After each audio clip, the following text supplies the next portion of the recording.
në kuvendin e korrupsionit, në kuvendin e atyre që u kanë nxirr jetën qytetarëve shqiptar për plot 35 vjet, e dija që nuk isha për t'ja dalë.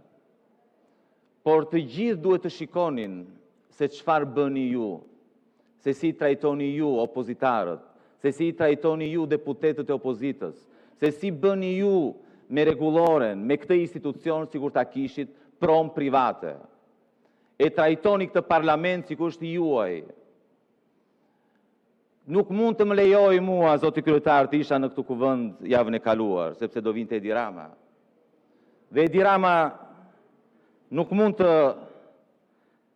të katandisej si herën e fundit, si një njeri i lodhur, një kryeministër i nëndomt, për të cilin për në ka pothuajse 2 muaj që qytetarët shqiptar kanë dalë dhe kërkojnë dorëheqjen e tij. U vjetërsua brenda ditës në fakt. E pat, nuk e ka më, jo vetëm moralin, por nuk ka as kurajën të reagoj.